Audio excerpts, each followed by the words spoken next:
এককভাবে সম্ভব না। আমি আপনাদেরকে এই যে বললাম যে সিরিয়াস ইস্যু না, বাট শোনা কথা একটা বলছি, শোনা কথা হিসেবে বলছি, কিন্তু আবার এটাকে আবার পেপারে লিখে দেন না। আমরা একটা শোনা কথা শুনেছি যে প্রফেসর ইউনূস সেনাবাহিনীকে বলেছেন আপনারা চালাইতে পারলে আপনারা চালান, নিয়ে যান। সেনাবাহিনীর সিনিয়ররা বলেছেন যে না, দেশের এই পরিস্থিতি, এই দেশ আমাদেরকে চালানো সম্ভব না। এ দ্বারা কি বোঝা যাচ্ছে? এই পরিস্থিতিতে দেশ এককভাবে কারো পক্ষে চালানো সম্ভব না। আমরা কিন্তু ডক্টর ইউনূসকে বলেছি যে আপনি একটা ভুল করেছেন, শুরু থেকে আপনি রাজনৈতিক দলগুলোর সাথে সমন্বয় না করে দেশ চালাতে চাইছিলেন, সেই কারণে আজকে অনেক জটিলতা তৈরি হয়েছে। তিনি সেটা অনুভব করেছেন এবং যার কারণে আজকে একটা জাতীয় ঐক্যমত্য কমিশন করা হয়েছে।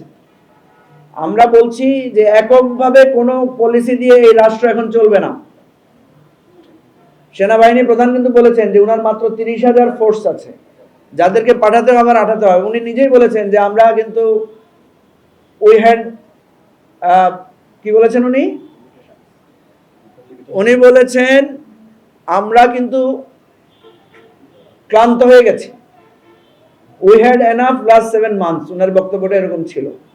সো এখানে আমরা তো বুঝতে পারছি পুলিশ দিয়ে, বিজিবি দিয়ে, আর্মি দিয়ে এককভাবে দেশ চলবে না।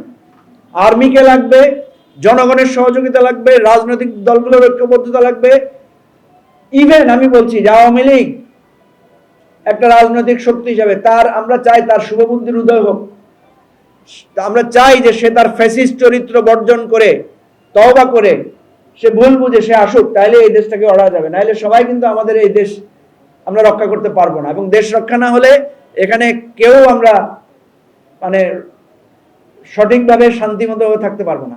এই জন্য আমি বলছি সবার সহযোগিতা লাগবে, এককভাবে কেউ পারবে না। বিচার, সংস্কার, রিকনসিলিয়েশন, ইলেকশন সবগুলো আমাদের লাগবে, সবগুলো গুরুত্বপূর্ণ, একটা বাদ দিয়ে আরেকটা হবে না।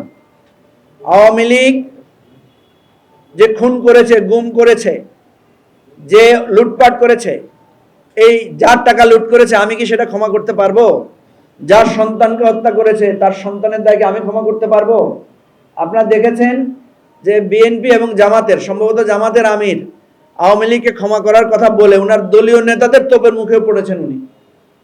কারণ তারা বলেছে যে আপনি তো ক্ষমা করতে পারেন না, যার রক্ত গিয়েছে, যার সন্তান হত্যা হয়েছে, সে তো ক্ষমা করতে হবে। আর তারও আগে কথা হচ্ছে ক্ষমা তো চাইতে হবে। এখন পর্যন্ত আওয়ামী লীগের মধ্যে আপনার কোনো ক্ষমার লক্ষণ দেখতে পেয়েছেন? ক্ষমা চাওয়ার কোনো ইঙ্গিত পেয়েছেন? পায় নাই।